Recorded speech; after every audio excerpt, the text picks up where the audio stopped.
A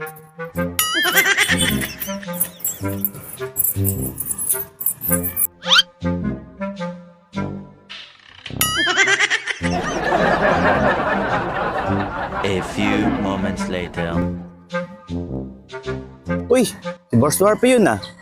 Lapitan nga natin. Ay, Boss Dwarf, ginagawa mo? Ha? Ginagawa mo ngayon? Eto, nag-exercise na ako eh. Nag-bending nga kayo. Nag-exercise na ako. Hindi mo ba nakikita nag-exercise ako? Oo, nakikita ko nga yun. Eh, para saan ba yung exercise na yan? Nasusilaw ko sa araw.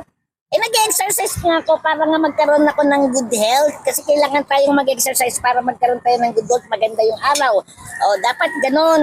Para magkaroon ka ng good health, magkaroon ka ng good mind, healthy living ka, ganun. Dapat mag-exercise. Para doon ba yung exercise? Oo, ganun yun. Ganun yung exercise. Eh, ano ba dapat gawin pag mag-exercise ka?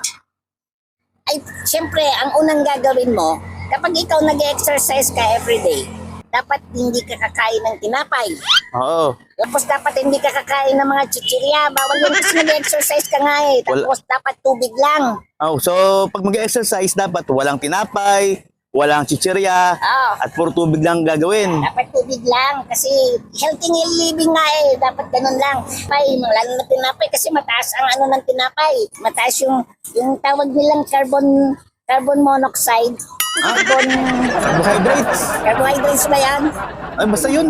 Ay basta may carbon yun na yun. O sige, Boss Droppy, mag-exercise na rin ako.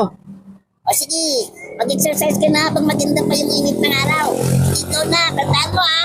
Huwag kang kakain ng tinapay, chichirya at kung ano-ano para good healthy living ka. At Okay? puro tubig lang. O tubig lang, dapat tubig lang. Water is healthy in the health. Okay, Boss Droppy, exercise na ako. Sige na, mag-exercise na ako eh. Go!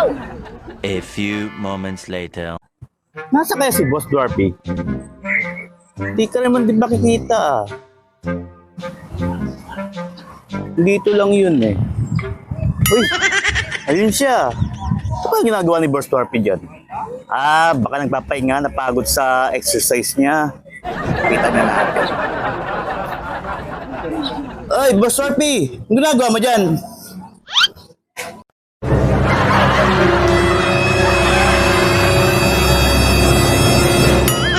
Ano yan? Ginagawa mo?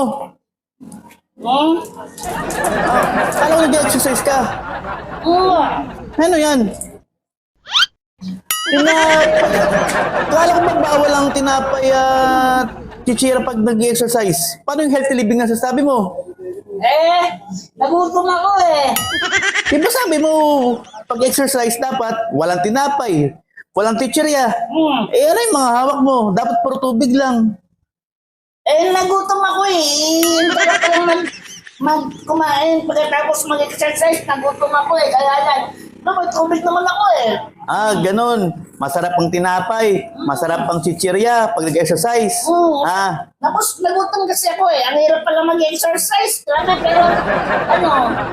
basta hirap pala mag-exercise. Nakakagutom. Kaya yun. Kumain. ganun ha. Sige, akin na to. Grabe na, kalan! Grabe na, ito.